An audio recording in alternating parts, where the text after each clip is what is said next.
when an elderly woman walked into a luxurious restaurant no one suspected.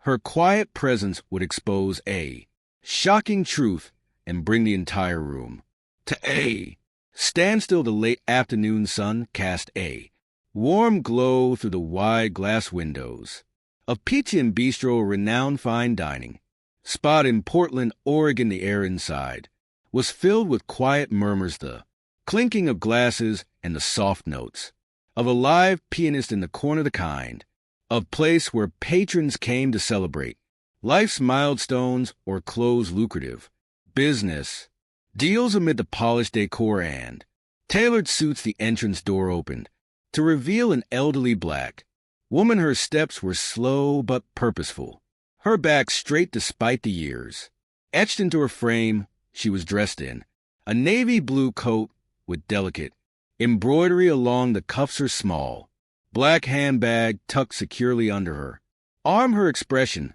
was calm, yet there was a quiet authority about her that turned a few heads. The hostess greeted her with a smile that felt a touch for something almost imperceptible but present. "Nonetheless, do you have a reservation, ma'am?" she asked, glancing briefly over her shoulder as if to ensure she wasn't holding up the line. "Yes, under the name Mrs. Holloway," the woman replied, her voice steady and polite. The hostess scanned the list, nodded, and led her to a table tucked away in a corner near the kitchen. Not the best seat in the house, but Mrs. Holloway didn't complain. She took her seat, folded her hands on the table, and glanced at the menu, but something was off. A few moments passed, then several more. The waiter assigned to her section, a tall man in his late 20s named Todd, walked past her table multiple times, barely sparing her a glance. When he finally approached, his smile was thin and his tone carried an edge. "Sorry for the wait," he said briskly. "We're really busy right now. I'll be back in a bit to take your order." Mrs. Holloway nodded gracefully and thanked him, though the nearby tables, filled with younger, more casually dressed diners, seemed to be receiving immediate and attentive service. She noticed the side glances. A woman 2 tables over whispered something to her partner, both of them sneaking looks in her direction. Another diner furrowed their brow as if trying to piece together why she seemed so out of place. Minutes turned into what felt like an eternity.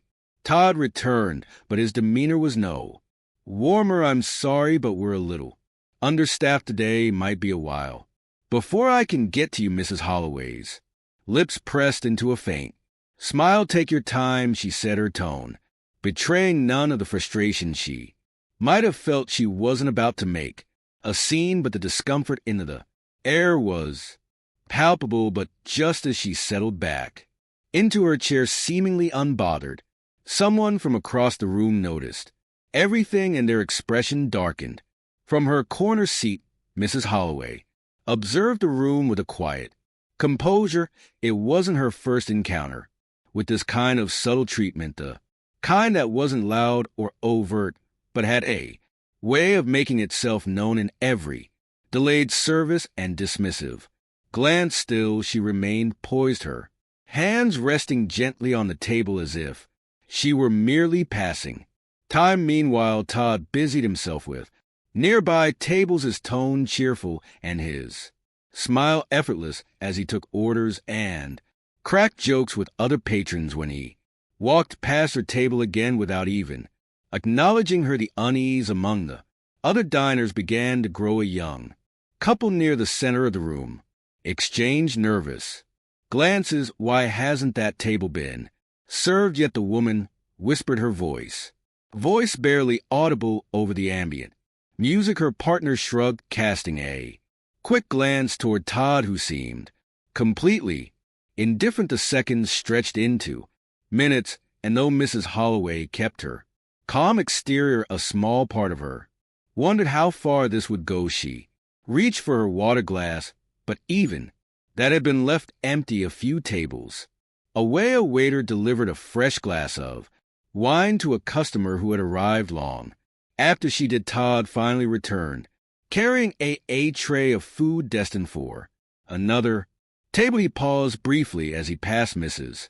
Holloway, still haven't decided, he asked, his tone bordering on dismissive as though the delay were her fault. She looked up at him, her eyes steady and kind, but with a quiet intensity that made him falter. I'm ready to order whenever you have a moment, she said, her voice measured and polite. Todd nodded, muttering something under his breath as he had walked away. But a few tables away, someone else had been watching closely. At a table near the bar, a man in his late 30s sat with a half-empty glass of sparkling water, dressed in a crisp navy blazer. His demeanor was calm but sharp, his eyes narrowing as he observed Todd's behavior. He had been quietly taking note of every interaction, every slight, and every dismissive glance. His fingers tapped lightly on the table as his expression grew colder with each passing minute. For now, he stayed silent, his gaze darting between Mrs. Holloway and the staff. He wasn't just any diner, he was the restaurant's owner, and Mrs. Holloway wasn't just any patron, she was his mother. But he wasn't ready to step in just yet. He wanted to see how far this would go, how Todd would treat someone he assumed was powerless. His jaw tightened as Todd laughed with another table, oblivious to the storm brewing on the other side of the room. The tension was building, and though Mrs. Holloway remained calm, the air in the restaurant grew heavier. With every passing second, something had to give, and it was only a matter of time. Across the room, Elijah Holloway leaned back in his chair, his fingers still rhythmically tapping the edge of the table. He wasn't the type to lose his temper easily. Years in the restaurant industry had taught him that patience was often the most powerful tool in his arsenal. But this was different. Watching his mother endure the subtle but deliberate mistreatment filled him with a slow-burning anger. Elijah had poured his heart into building Pemberton's bistro. It was more than just a business. It was a testament to the values his mother had instilled in him: respect, integrity, and fairness. She had been his anchor through years of struggle, the voice in his ear, reminding him to keep pushing forward when the odds were stacked against him. Now, seeing her treated as though she didn't belong in a space he had created, it felt personal. He noticed the way Todd avoided her table, the way he smiled effortlessly at other guests while his expression hardened whenever he glanced her way. Elijah caught the faint smirk Todd gave another server, as if sharing an unspoken joke. His grip tightened around his glass. The restaurant was his domain, his pride. Every detail from the menu to the decor bore his mark. Yet at this moment he felt powerless. His mother was the one person in the world he would never allow to be disrespected, and here she was enduring it with grace he wasn't sure he could master himself. Elijah's thoughts raced. Should he confront Todd now and make an example of him in front of the entire restaurant, or should he wait and let the moment unfold, ensuring there was no room for excuses? Later he chose the latter. He signaled to the manager, a middle-aged woman named Dana, who approached his table. Cautiously, keep an eye on table 12, he said under his breath, nodding toward his mother. I want to see how Todd handles this. Don't intervene. Yet Donna hesitated but nodded. She knew better than to question Elijah when his tone was that firm. Elijah's focus returned to his mother. She was now looking at her watch, her movements deliberate and calm. She wasn't going to complain. He knew that much complaints had never been her way. She believed in letting actions speak louder than words. But Elijah also believed in actions, and soon Todd would see the consequences of his. The tension in the restaurant had become impossible to ignore. Conversations had quieted, and more patrons were stealing glances at Mrs. Holloway. Todd, however, seemed oblivious, or perhaps emboldened, as he passed by her table. Again she politely raised her hand. "Excuse me," she said softly, her voice cutting through the murmurs around her. Todd paused, his expression tightening. With impatience, yes, he replied, curtly, barely. Masking his irritation, I'd like to place my order. Now, if you're not too busy, she said, maintaining her grace. Todd sighed audibly, glancing around. As if to find an escape. I'll be back in a minute, he muttered, turning away before she could respond. At that moment, Elijah rose from his seat, his movements deliberate and unhurried. The room seemed to shift as he crossed it, his presence commanding. Without a word, he reached Todd just as the waiter was joking with another table, the casual arrogance on his face quickly melting into confusion when he noticed Elijah standing beside him. Elijah, hey, Todd stammered, attempting a smile. I didn't know you were here. I've been here, Elijah said calmly, his voice carrying an unmistakable authority. And I've been watching. Todd smile faltered, watching what Elijah's eyes flicked toward his mother's table, then back to Todd. Watching you ignore my mother, who's been sitting there for almost 30 minutes without so much as a glass of water. The color drained from Todd's face. He glanced toward Mrs. Holloway, who was now sitting upright, her calm gaze locked on the interaction. You're your mother, Todd stammered, his voice cracking. Yes, my mother, Elijah said, his tone sharpening. The woman you've treated like an inconvenience, the woman you thought didn't deserve the same respect you've been showering on every other table in this room. The restaurant fell silent. All eyes were now on even the pianist had stopped mid-note, his fingers hovering over the keys. Todd opened his mouth to speak, but Elijah cut him off. Save it, he said, his voice cold. There's no excuse for what you've done, and everyone here has seen it. Elijah turned to the manager, who had been hovering near the bar, unsure whether to intervene. Dana, he said, his voice steady, take over table 12 and make sure my mother has everything she needs.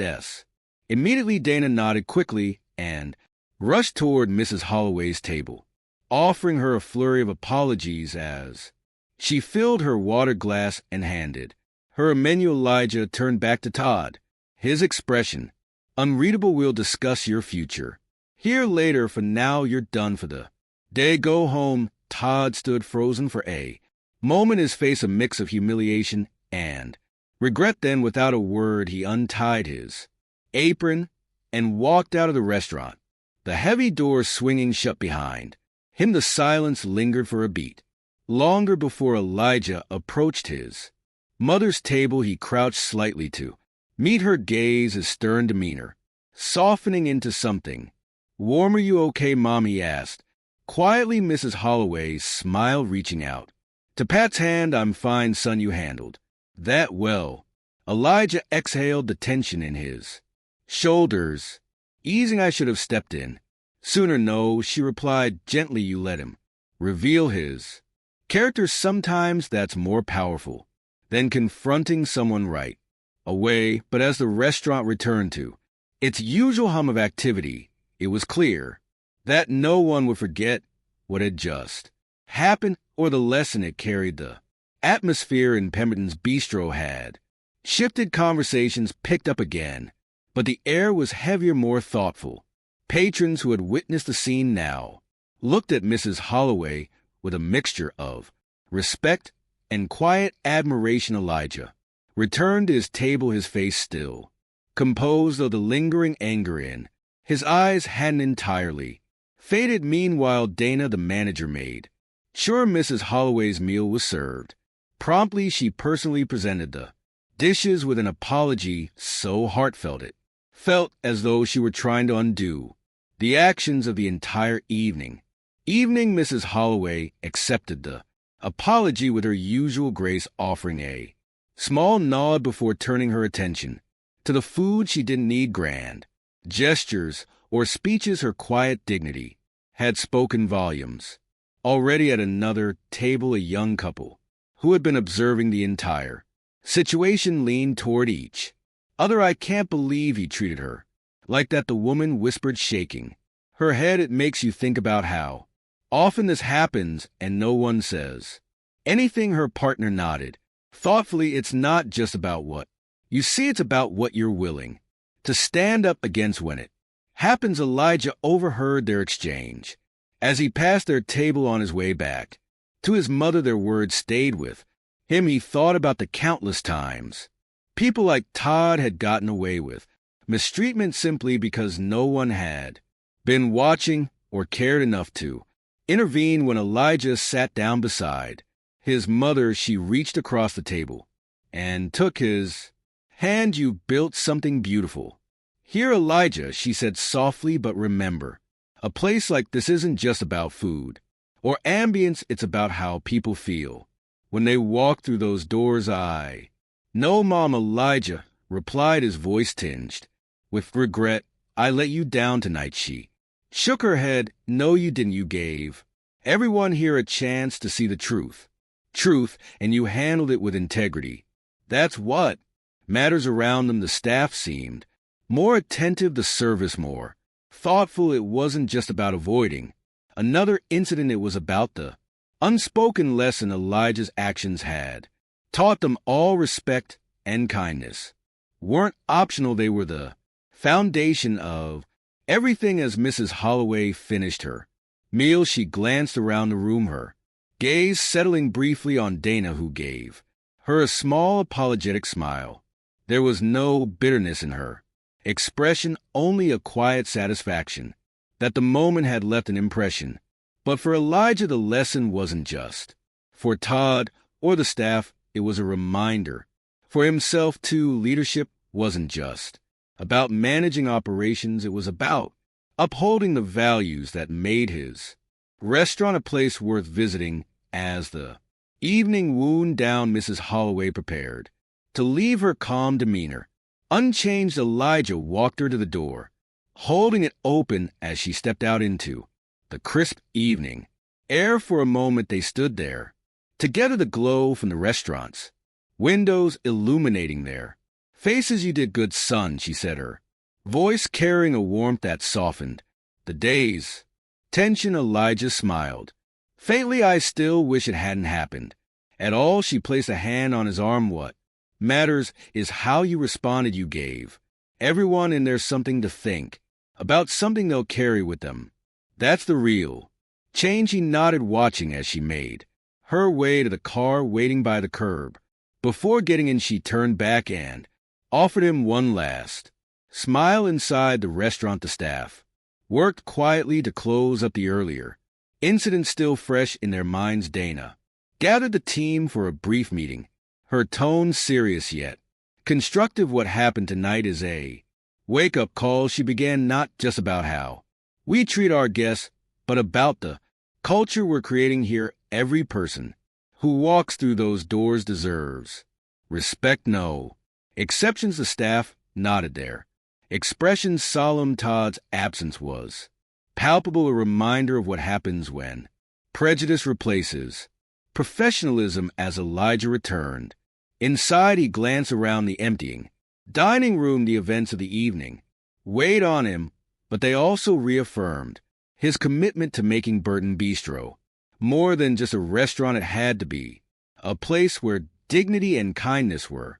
served alongside the finest meals for the guests who had witnessed it all. The night would linger in their minds. They had come for fine dining, but left with a story that reminded them of the power of respect, the importance of standing up, and the quiet strength of those who refuse to let injustice define them. And to you, watching, ask yourself, what would you have done in that moment? Would you have spoken up? Would you have stood by and let it happen? These moments aren't always obvious, but they're everywhere. Let tonight's story be a reminder to choose dignity and empathy every time. If the story moved you, don't forget to subscribe and share it. Through these conversations that we grow together,